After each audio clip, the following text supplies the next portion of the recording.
वन्दे विदेहतनया पदपुण्डरीकम् कैशोरसौरभसमाहितयोगिचित्तम् हन्तुं त्रितापमनिशं मुनिहंससेव्यं सन्मानशालि परिपीतपरागपुञ्जम् श्री रामचंद्र चरणौ शरणं प्रपद्ये। सुधीजन, दीपावली का यह पावन पर्व आज पूरे देश में अत्यंत ही उमंग, उत्साह और श्रद्धा के साथ मनाया जा रहा है। दीपावली का यह पावन पर्व भगवान राम के अयोध्या आगमन पर प्रारंभ हुआ था। 14 वर्ष में केवल एक दिन अवशेष रह गया था जब श्री राम अवधपुरी में प्रवेश करते हैं। भरत जी अत्यंत व्यथित हैं, दुखी हैं कि 14 वर्ष का कालखंड व्यतीत हो रहा है, अब मात्र एक ही दिन अवशेष है और अभी भैया राम के आगमन की कोई सूचना प्राप्त नहीं हो रही है। इसी चिंतातुर दशा में हनुमान जी भरत के सम्मुख उपस्थित होते हैं और यह कहते हैं कि श्री रामचंद्र जी, लक्ष्मण जी और सीता जी अयोध्या में आ गए हैं। इतना कहते ही भरत जी, जो मूर्छा की अवस्था में थे, आने का समाचार सुनकर के उनकी आंखें खुल जाती हैं और देखते हैं कि सामने तो रामचंद्र जी, लक्ष्मण जी और सीता नहीं हैं। इसी बीच हनुमान जी पुनः कहते हैं कि श्री रामचंद्र जी आ रहे हैं, सीता जी और लक्ष्मण जी के साथ आ रहे हैं। आयव और आवत शब्द का प्रयोग किया है हनुमान जी ने। पहले आयव शब्द का प्रयोग किया है रामचरितमानस के उत्तरकांड में, तत्पश्चात उनकी आंख, भरत जी की आंख खुलने के बाद आवत शब्द का प्रयोग किया है और भरत जी चेतना में आ जाते हैं। इस पृष्ठभूमि में नगरवासियों को संवाद भेजा जाता है। भरत जी स्वयं नगर में जाते हैं, गुरुजनों से और माताओं से और नगरवासियों को भगवान राम के आगमन की सूचना देते हैं। पूरे नगर में हर्ष, उमंग, उत्साह और आनंद का पारावार उमड़ने लगता है। भगवान राम के इस आगमन की खुशी में जो अवध वनिताएं हैं, जो माताएं हैं, जो परिजन पुरजन हैं, वह तोरण द्वार सजाने लगते हैं, बंधनवार बनाने लगते हैं, पुष्प माला आदि का संग्रहण करने लगते हैं और थाल में स्वर्णाभूषण और घी के दीपक जलाकर उनकी अगवानी और आरती उतारने के लिए लालायित हो जाते हैं। पूरे नगर को घी के दीपों से, घी के जलते हुए दीपों से पूरा नगर सुसज्जित हो जाता है और ऐसे परिवेश में भगवान राम अयोध्या में पधारते हैं। उसी परंपरा का निर्वाह करते हुए हम सभी सुधीजन दीपावली का यह पर्व प्रतिवर्ष मनाते आ रहे हैं। यह दीपावली का पर्व अत्यंत ही मंगलदायक है, कल्याणकारक है और इसमें हम एक दूसरे को अपनी शुभाशंसा और शुभकामनाएं व्यक्त करते हैं। गोस्वामी तुलसीदास जी ने रामचरितमानस के उत्तरकांड में दीपावली के इस पृष्ठभूमि का बड़ा ही मूर्तिमंत वर्णन चौपाई दोहा और सोरठा के माध्यम से किया है, जिसका मैं संक्षेप में एक प्रस्तुतिकरण आपके समक्ष रख रहा हूं। निश्चित रूप से उसे सुनकर आप आह्लादित होंगे, आनंदातिरेक से निमज्जित होंगे और आनंद के पारावार में आलोडन विलोडन करेंगे। धन्यवाद। केकी कंठाभनीलम सुरवर विलसद्विप्रपादाब्ज चिह्नम शोभाढ्यम पीतवस्त्रम सरसिजनयनम सर्वदा सुप्रसन्नम पाणौ नाराच चापम कपिनिकरयुतं बन्धुना सेव्यमानम् नौमीड्यं जानकीशं रघुवर मनीषं पुष्पकारूढ़ रामम्। कवि कुलकुमुद दिवाकर भास्वत भास्कर गोस्वामी तुलसीदास जी ने अपने रामचरितमानस के उत्तरकांड में भगवान राम के 14 वर्ष की अवधि को व्यतीत करते हुए श्रीधाम अयोध्या में उनके आगमन पर दीपावली जैसे सौंदर्यमय पर्व का उल्लेख करते हैं और उसका बड़ा ही मूर्तिमंत और मनोहारी चित्रण करते हैं। मैं उसी का एक संक्षिप्त स्वरूप आपके समक्ष आज इस दीपावली के पर्व पर रखना चाहता हूं। श्री राम का अयोध्या में आगमन हो रहा है। पुष्पक विमान में आरूढ़ होकर भगवान श्री राम अनुज लक्ष्मण, मां जानकी तथा हनुमानादि के साथ अयोध्या आ रहे हैं। 14 वर्ष में मात्र एक दिन शेष रह गया है और इधर अयोध्या में भैया भरत अत्यंत ही व्याकुल हो रहे हैं, क्योंकि अवधि मात्र एक दिन की रह गई है और अभी भगवान राम के बारे में और उनके आगमन के बारे में कोई सूचना प्राप्त नहीं हुई है। वह विरह सागर में डूब रहे हैं। इसी प्रसंग में जैसे दुख के बाद सुख की घड़ी आती है, हनुमान जी अवतरित होते हैं और वह श्री रामचंद्र जी से पूर्व ही भैया भरत के पास पहुंचते हैं और भगवान राम के आगमन की सूचना देते हैं। भरत जी भगवान राम के आगमन को सुनकर अति प्रसन्न होते हैं। नगरवासियों को भी इसकी सूचना प्राप्त होती है और वह भगवान राम के 14 वर्ष की पूर्ण कालिक अवधि को व्यतीत हो जाने के उपरांत उनके पधारने पर अपने घर के दरवाजे पर तोरण द्वार, बंधनवार और दीपों की अवलियां जलाकर उनके स्वागत के लिए उत्सुक हो जाते हैं, प्रसन्न हो जाते हैं। गोस्वामी तुलसीदास जी ने इस पृष्ठभूमि का बड़ा ही मूर्तिमंत निदर्शन श्री रामचरितमानस के उत्तरकांड में किया है।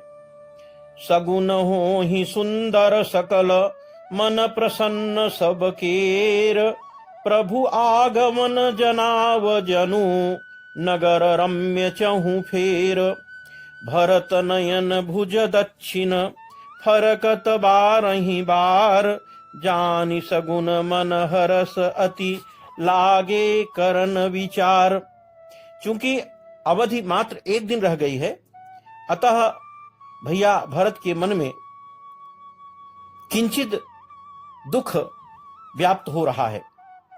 रहेऊ एक दिन अवधि धारा, समुझत मन दुख भयउ अपारा, कारण कवन नाथ नहीं आयु, जानी कुटिल किधो मोहि बिसरायु। अवधि आधार का एक दिन रह गया है। वह प्राणों का आधार जो 14 वर्ष की अवधि के लिए भरत जी संकल्पबद्ध होकर लेकर बैठे हैं, अब आज उसमें मात्र एक दिन ही अवशेष है। यह समझते ही उनके मन में अपार दुख होता है और वह व्याकुल हो उठते हैं। इसी पृष्ठभूमि में हनुमान जी भैया भरत के समक्ष प्रस्तुत होते हैं। राम बिरह सागर मह, भरत मगन मन होत, विप्र रूप धरि पवन सुत, आई गयौ जनुपूत। हनुमान जी को देखकर भरत जी अति प्रसन्न होते हैं। हनुमान जी भगवान राम के आगमन की सूचना देते हैं और उनका मन जो अति खिन्न था उसमें थोड़ी सी प्रसन्नता का संचार होता है। रिपुर न जीति सुजस सुर गावत, सीता सहित अनुज प्रभु आवत, सुनत बचन बिसरे सब दुखा, त्रिषावंत जिमि पाई पियूखा। जैसे प्यासे व्यक्ति को अमृत का पान करा दिया जाए, उसी प्रकार से भरत जी भगवान राम के आगमन की बात सुनकर सचेत हो जाते हैं। जो मूर्छा में अभी तक थे वह सचेत हो जाते हैं, चिंतन से दूर हो जाते हैं और उनके मन में सुख की एक व्याप्ति होती है। हरषि भरत कौशलपुर आए, समाचार सब गुरु ही सुनाए, अपनी मंदिर मह बात जनाई, आवत नगर कुशल रघुराई, सुनत सकल जननी उठी धाई, कही प्रभु कुशल भरत समुझाई। इस प्रकार से भरत जी नगर वासियों को संदेश देते हैं। रनिवास में जाकर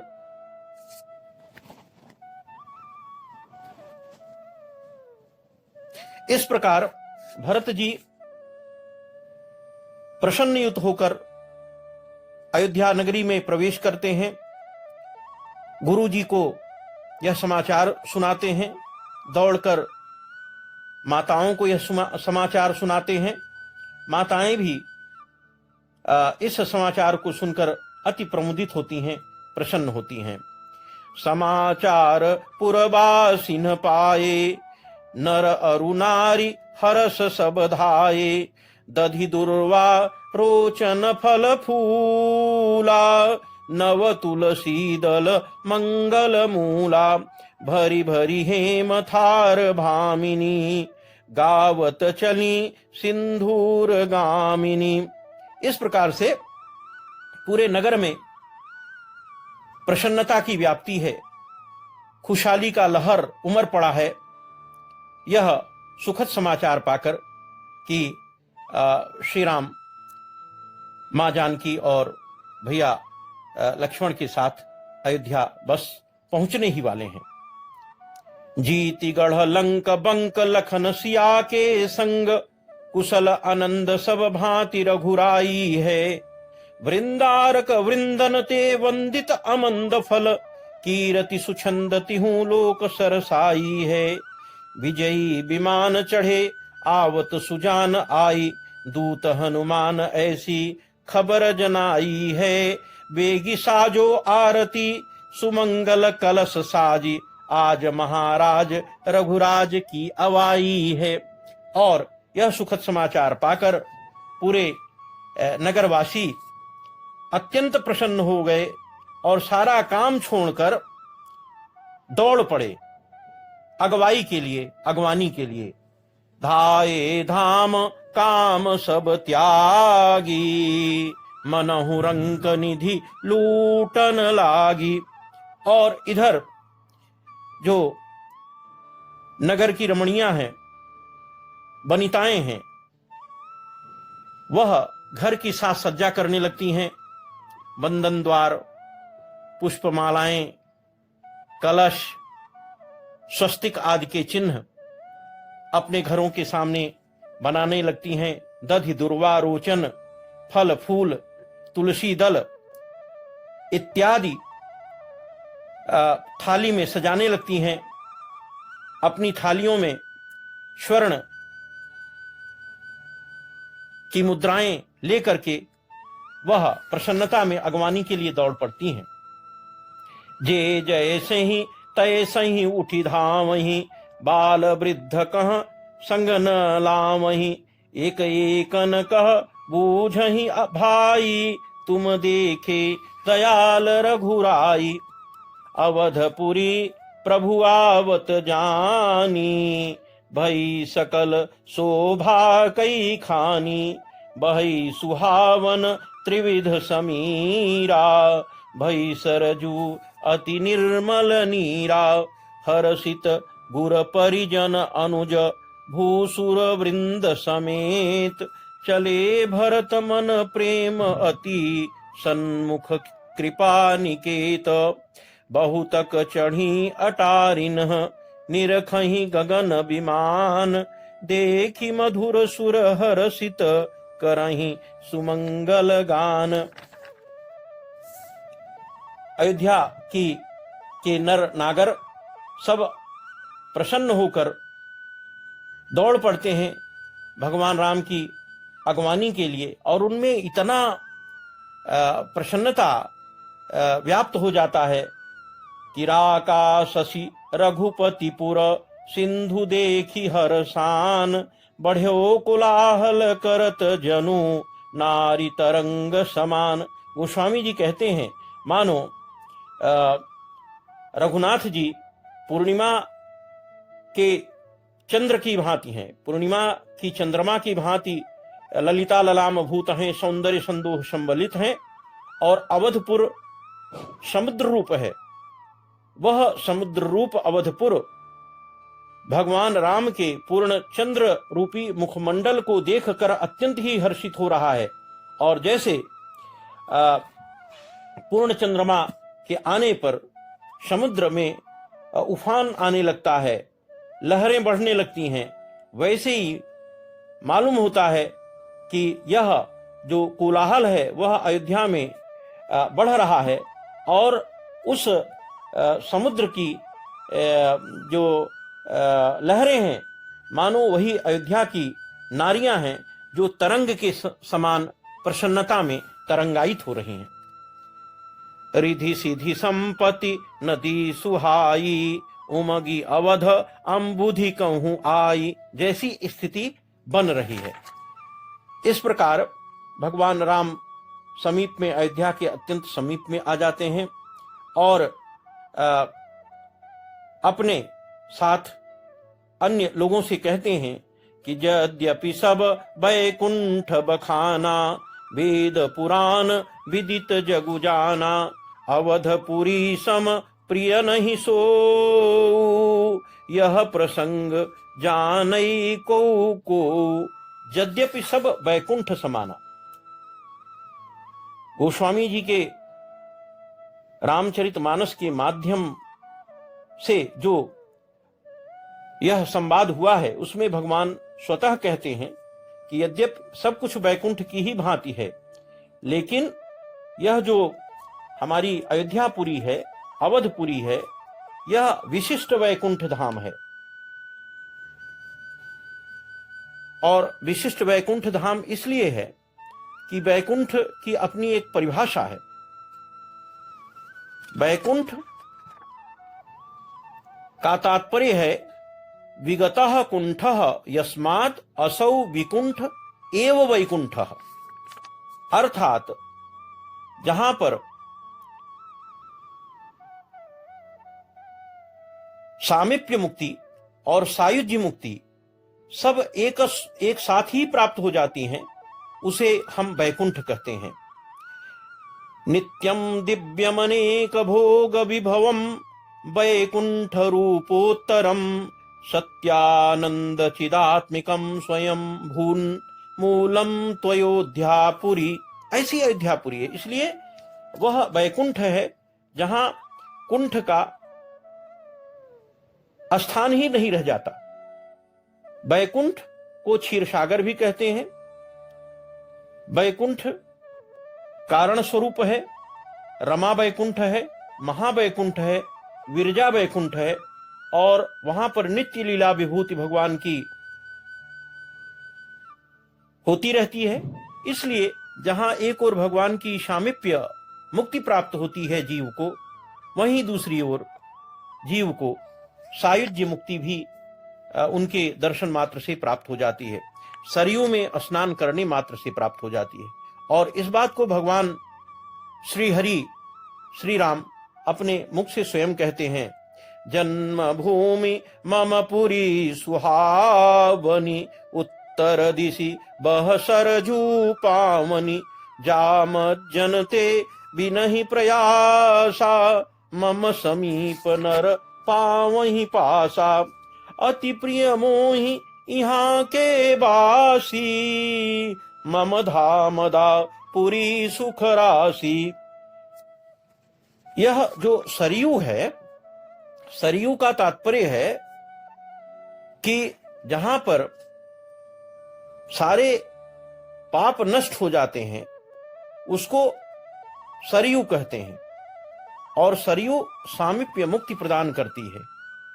मम धा मदा पूरी सुख राशि कहकर भगवान यह बताना चाहते हैं कि अन्य धाम तो धाम है, लेकिन हमारा जो धाम है यह सायुज्य मुक्ति भी प्रदान करने वाला धाम है। अमर कोश में धाम को परिभाषित किया गया है, धाम तेजो गृहम धाम इत्यमरः, अमर कोश। और इसी प्रकार सरंति पापानि अनया इति सरयू, जहां सारे पापों का मर्षण हो जाता है, अघमर्षण हो जाता है, वह सरयू है। और ऐसे सरयू में भगवान यह कहते हैं कि जो व्यक्ति प्रतिदिन यहां पर स्नान करता है, मेरा सामीप्य प्राप्त करता है, तो उसे चारों प्रकार की भक्ति, सालोक्य, सामीप्य, सायुज्य और सारूप्य, चारों प्रकार की भक्ति मैं प्रदान करता हूं। और वहां पर वियोग जनित कोई कष्ट फिर जीव के जीवन में नहीं रह जाता। जनुधेनु बालक बच्छत जी गृह चरण बन पर बस गई दिन अंतपुर रुख स्रवत थन हुंकार करी धावत भई अति प्रेम प्रभु सब मातु भेटी बचन मृदु बहु विधि कहे गई विषम विपति वियोग भवति न हरसि सुख अगणित लहे। इस प्रकार भगवान राम के आगमन पर, लंका से अयोध्या पधारने पर सब नर नारी उनकी अगवानी करते हैं। थार में कनक रखकर उसमें धूप दीप जलाकर भगवान की आरती उतारते हैं। सब मंगलमय वातावरण हो जाता है। तुर्य निनाद, घंटे और शंखादि बजने लगते हैं। कनक थार आरती उतारहि बार बार प्रभु गात निहारहि नाना भांति निछावरी करहि परमानंद हरस उर भरहि। तभी से भगवान राम के इस भगवान राम के इस आगमन पर जीवों में सुख की व्याप्ति होती है और दीप मालिका का प्रज्वलन कर उनका सम्मान होता है, भगवान श्री राम का स्वागत होता है। और उसी परंपरा का निर्वाह करते हुए आज भी हम लोग असत्य पर सत्य की जीत के रूप में, अन्याय अत्याचार पर न्याय और आचार की जीत के रूप में भगवान राम को पूजते हैं। और इस दीप मालिका के पर्व पर दीपदान करके और दीप प्रज्वलित करके, वंदनवार बना करके हम अपने उस खुशी को, अपने हृदय की उस सुखानुभूति को अभिव्यक्ति प्रदान करते हैं। यह पर्व, दीपमालिका का पर्व, आप सभी सुधी जन के जीवन में हर्ष, मांगल्य, सौख्य, उत्साह, यश, रिद्धि, सिद्धि, वृद्धि, वार्धक्य और मंगल का वाहक बने, ऐसी मेरी अनंत अनंत शुभकामनाएं हैं। धन्यवाद।